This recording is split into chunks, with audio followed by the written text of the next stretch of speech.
La Generalitat recorrerà abans del 5 de maig davant l'Estat al Pla Hidrològic de la Conca de l'Ebre. El conseller de Territori i Sostenibilitat ha confirmat aquest calendari després de presidir aquest matí la Comissió per a la Sostenibilitat de les Terres de l'Ebre, que tenia com a punt central el document aprovat pel Consell de Ministres. Si aquest recurs no dona resultats, se seguiran altres passos. A curt termini nosaltres hem d'esgotar la via administrativa, per tant nosaltres tenim uns calendaris molt marcats, crec que són apenas 3 mesos des de l'aprovació, per esgotar tota la via de recurs administratiu.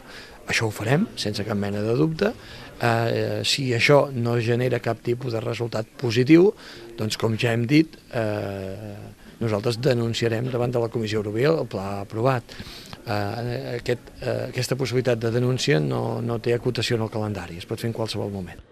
A la reunió en què hi ha assistit un representant del Ministeri d'Agricultura també hi ha estat present el president de la Confederació Hidrogràfica de l'Ebre, Xavier de Pedro, que s'ha mostrat ferm en la validesa del pla i contrari a les intencions del govern català de recórrer la seva aprovació. Hemos conseguido aprobar un plan de cuenca que además es requisito de la Unión Europea para las ayudas agroambientales, para las ayudas agrícolas. Por tanto, hemos conseguido ya un objetivo, hemos aprobado el plan.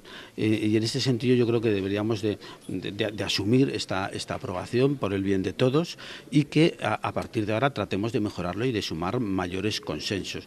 Yo creo que por la vía de los recursos no es la vía mejor para llegar a consensos, sino la de buscar un juez que determine pues quién tiene razón. También podemos someternos a esa posibilidad, pero yo creo que es mucho más positivo avanzar en mejoras, que las hay, puede haber mejoras, pero evidentemente lo que no puede haber es un cambio sustancial ni tampoco por parte de la Confederación, porque lo hemos constatado con todos los representantes que hay en Consejo del Agua, un caudal mínimo de 7.000 hectómetros al año sería imposible de aplicar y conllevaría pues una fractura social y económica en el mundo agrícola pues muy importante que desde la Confederación, desde la responsabilidad, no podemos admitir.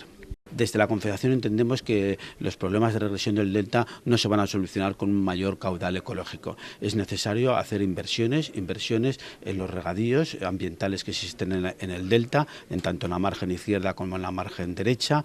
Es necesario también hacer inversiones de defensa de la integridad del delta. El tema de la barrera de salina también nos parece que es importante, son proyectos que se deben de llevar adelante. También se ha informado en la Comisión de Sostenibilidad que por parte de la Confederación el 50% del canon del CAT del trasvase a Tarragona se invertirá en el delta de acuerdo con la Generalitat, esa es la voluntad de la Confederación. La plataforma en defensa de l'Ebre, en canvi, s'ha mostrat poc satisfeta dels resultats de la reunió. Esperem que que es formulen taules tècniques per treballar aquests plans i que d'alguna manera se doni una resposta clara a la proposta de cabals que fa el Ministeri i la Confederació Hidrogràfica, que entenem que és del tot insuficient i que a més té una rigorositat tècnica zero. Un grup de membres de la plataforma ha desplegat una pancarta en l'arribada i la sortida de la 50ena de persones que han participat en la reunió.